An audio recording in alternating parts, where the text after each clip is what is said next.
បងទី2ដល់វិញអ្នកហើយបងធំបងថ្លៃប្អូនស្រី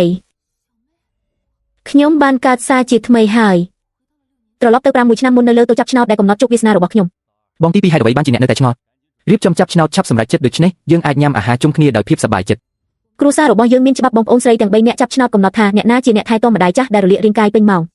អ្នកដែលចាប់ឆ្នោតស្លាប់ត្រូវទទួលខុសត្រូវលើការញ៉ាំការផឹកការបន្ទោបង់នឹងអ្វីទាំងអស់របស់ម្ដាយសម្រាប់រយៈពេល1ឆ្នាំនេះនិងចំណាយលុយនឹងជីវិតរបស់គាត់គ្រួសារពីរផ្សេងទៀតនឹងមិនបង់ប្រាក់សំបីតែ1សេននៅក្នុងជីវិតមុនរបស់ខ្ញុំបានចាប់ឆ្នោតស្លាប់អស់រយៈពេល6ឆ្នាំជាប់គ្នាដើម្បីថែទាំម្ដាយដែលមានកំហឹងខ្ញុំត្រូវបានគេបង្ខំឲ្យលាឈប់ពីការងារដែលមានប្រាក់ខែខ្ពស់រាល់ថ្ងៃខ្ញុំត្រូវជូតលាមកនឹងទឹកនំហើយបត់បែនដើម្បីជូតលាមកប្តីខ្ញុំមិនអាចទ្រាំទ្រក្លិនទឹកនំក្នុងផ្ទះបានទៀតទេហើយក៏លែងលះជាមួយខ្ញុំព្រមទាំងនាំកូនស្រីរបស់ខ្ញុំទៅជាមួយទីបំផុតខ្ញុំក៏ធ្លាក់ខ្លួនឈឺដោយសារធ្វើការហួសកម្លាំងហើយក៏គាំងបេះដូងដួលនៅមុខគ្រែរបស់ម្ដាយខ្ញុំរហូតដល់មុនពេលស្លាប់ខ្ញុំទើបតែដឹងថា6ឆ្នាំនៃការលំបាកនេះគ្រាន់តែជាការបោកប្រាស់ដែលពួកគេបានរៀបចំយ៉ាងយកចិត្តទុកដាក់ឆ្នោតស្លាប់ត្រូវបានម្ដាយរបស់យើងលាបប្រមូលពិសេសតាំងពីយូរហើយអ្នកគ្រាន់តែប៉ះក៏ដឹងដែរអរគុណចំពោះមនុស្សល្ងងនេះដែលបានធ្វើជាអ្នកថែទាំដោយឥតគិតថ្លៃអស់រយៈពេល6ឆ្នាំបងទី2ហេតុអ្វីបានជាអ្នកខ្លាចជាបែបនេះមុខរបស់អ្នកមើលទៅអាក្រក់ណាស់តើអ្នកមិនស្រួលខ្លួនទេបងស្រីទី2តើអ្នកហត់ពេកទេថ្មីនេះមុខរបស់អ្នកស្លេកស្លាំងណាស់ឬក៏ក្រោយពីចាប់ឆ្នោតហើយខ្ញុំនឹងទៅពេទ្យជាមួយអ្នកច្បាប់នៃការចាប់ឆ្នោតនេះត្រូវបានកំណត់ដោយឪពុករបស់យើងកាលពីនៅរស់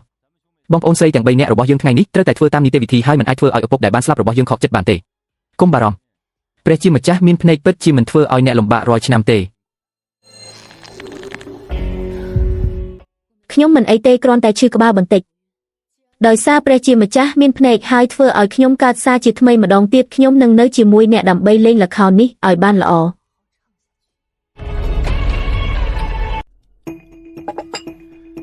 តោះយើងញ៉ាំមុនចាប់ឆ្នោតកូនទី2បងថ្លៃដឹងថាអ្នកបានលំបាកអស់រយៈពេលប៉ុន្មានឆ្នាំនេះញ៉ាំឲ្យបានច្រើនដើម្បីពង្រឹងរាងកាយអរគុណបងថ្លៃជាតិមុនពួកគេក៏ដូចគ្នាដែរដោយប្រើក្តីស្រឡាញ់คล้ายៗបែបនេះដើម្បីបង្ខំខ្ញុំឲ្យដើរលើផ្លូវស្លាប់អរគុណចំពោះអ្នកដែលថែទាំម្ដាយរបស់យើងយ៉ាងល្អបែបនេះសាច់ញាតិនិងមិត្តភ័ក្តិគ្រប់គ្នាសរសើរថាគ្រួសាររបស់យើងមានកូនស្រីកតញ្ញូដ៏អស្ចារ្យបងទី2អ្នកគឺជាសសរទ្រូងរបស់គ្រួសារយើង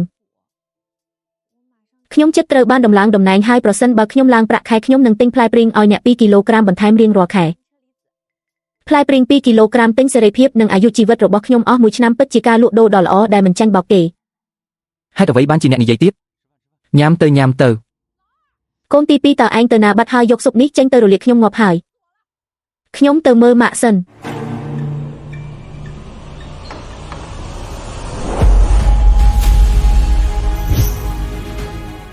តើឯងកំពុងនិយាយអ្វីនៅខាងក្រៅមិនទាន់ចាប់ឆ្នោតទេតើឯងត្រូវរងចាំរហូតដល់ពេលណា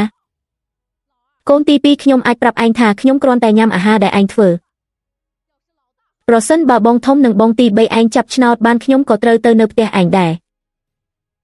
ម៉ាក់ច្បាប់គឺជាច្បាប់ប្រសិនបើឆ្នាំនេះបងធំឬប្អូនស្រីរបស់ខ្ញុំចាប់ឆ្នោតបានតើខ្ញុំមិនអាចធ្វើឲ្យពួកគេបំពានច្បាប់បានទេ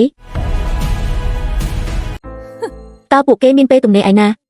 បងធំត្រូវធ្វើការចិញ្ចឹមគ្រួសារបងទី3ចិត្តត្រូវបានដំឡើងតំណែងហើយនៅមិនទាន់រៀបការផងលើពីនេះទៅទៀតពួកគេត្រូវបានចិញ្ចឹមដោយការស្រឡាញ់របស់ខ្ញុំពួកគេមិនបានរហ័សរហួនដូចអ្នកទេនេះគឺជាម្ដាយពិតរបស់ខ្ញុំដែលខ្ញុំបានថែទាំអស់រយៈពេល6ឆ្នាំគាត់គិតថាមានតែបងធំនិងបងទី3ទេដែលជាមនុស្សខ្ញុំគ្រាន់តែជាសត្វចិញ្ចឹមដែលមិនត្រូវការក្តីស្រឡាញ់របស់ខ្ញុំ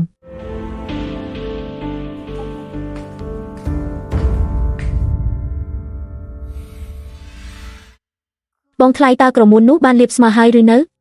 កុំឲ្យឆ្នាំនេះមានកំហុសអីខ្ញុំមិនចង់ទៅថែទាំគាត់ទេកុំបារម្ភម្ដាយរបស់យើងលាបដោយដៃរបស់គាត់ផ្ទាល់រលោងណាស់ក្រមួនពិសេសមួយស្រទាប់ប៉ះទៅពិតជាមិនដូចគ្នាទេពេលចាប់ឆ្នោតយើងទាំងពីរនាក់ត្រូវប្រញាប់ប្រញាល់ចាប់មុនគេជិះវៀងឆ្នោតដែលរលោងបំផុតឆ្នោតស្លាប់ដែលនៅសល់នឹងទុកឲ្យកូនទី2បងស្រីទី2ពិតជាមនុស្សល្ងងណាស់ងាយស្រួលបោកប្រាស់ណាស់បោកប្រាស់អស់រយៈពេល6ឆ្នាំខ្ញុំគិតថាខ្លួនឯងអត់ល្អអ្នកណាធ្វើឲ្យគាត់កើតមកមានជីវិតលំបាកមិនចម្លែកទេដែលនរណាម្នាក់និយាយថានេះគឺជាការប្រើប្រាស់អ្វីគ្រប់យ៉ាងឲ្យបានល្អបំផុតងាយស្រួលបោកប្រាស់ណាស់ចាប់ពីពេលនេះទៅល្បែងកំសាន្តដែលដើរលើសពរបស់ខ្ញុំនេះគួរតែផ្លាស់ប្ដូររបៀបលេងហើយ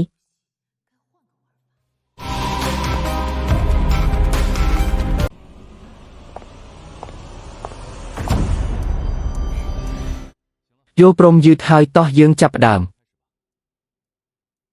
ចាស់ទុំច្បាប់ចាស់ទុំមានសន្តិភាពធ្នាប់បងធំចាប់មុនបងទី3ចាប់ទី2បងទី2ចាប់ចុងក្រោយ ច្បាប់នេះមើលទៅយុត្តិធម៌ប៉ុន្តែវាជាចំណុចស្នូលនៃការបោកប្រាស់របស់ពួកគេតើរាប់ណាពួកគេចាប់ផ្ដើមមុនហើយជិះវៀងក្រដាស់ដែលមានក្រមួននោះឆ្នោតស្លាប់នឹងនៅសល់សម្រាប់ខ្ញុំបងធំខ្ញុំរៀងភ័យបន្តិចតើខ្ញុំអាចទៅលាងដៃមុនបានទេដើម្បីបំបត្តិអារម្មណ៍ភ័យខ្លាចយកព្រមទៅចុះលាងដៃសង្ឃឹមថាឆ្នាំនេះនឹងបានផ្លាស់ប្ដូរជោគវាសនាបងស្រីទី2នៅតែជឿរឿងនេះទៀត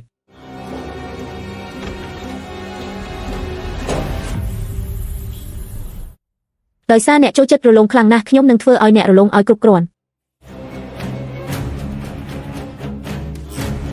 បងស្រីទី2លាងរួចហើយតោះយើងចាប់ផ្ដើម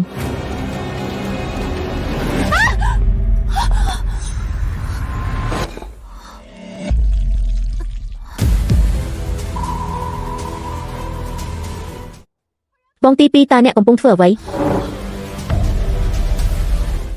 បងស្រីទី2ហេតុអ្វីបានជាអ្នកឆ្កំឆ្គងម្លេះក្រដាស់ត្រូវបានអ្នកច្របល់អស់ហើយបើធ្លាក់ចុះមករាប់ថាជារបស់អ្នកណាសុំទោសខ្ញុំគ្រាន់តែរអិលជើងបន្តិចខ្ញុំមិនអាចឈរបាននឹងទេបងថ្លៃក្រដាស់មិនបានធ្លាក់ចុះទេខ្ញុំនឹងជួយអ្នកឬខ្ញុំនឹងរៀបចំវាឡើងវិញឥឡូវនេះបានហើយកុំប៉ះទៀតឥឡូវនេះក្រដាស់ទាំង3នេះត្រូវបានលាបជាមួយស្រទាប់ក្រមួនដែលមានជាតិប្រេងនិងរលោងស្មើគ្នាខ្ញុំនឹងមើលអ្នកថាតើអ្នកនឹងរើសក្រដាស់ស្លាប់ចេញយ៉ាងម៉េចថ្ងៃនេះ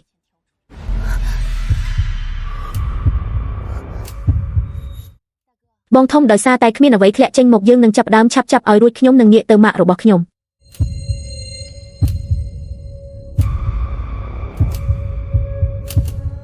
រលោងហេតុអ្វីបានជាទាំងអស់រលោងម្លេះបងធំតើអ្នកខ្លាចជាបែបនេះយ៉ាងម៉េចគ្មានអ្វីទេឥឡូវនេះប្រែចិត្តហើយថាត្រូវសរសេរឆ្នោតឡើងវិញនឹងធ្វើឲ្យអ្នកមើលទៅដូចជាអ្នកមានទោសតែប៉ុណ្ណោះបងធំអ្នកត្រូវតែធ្វើវា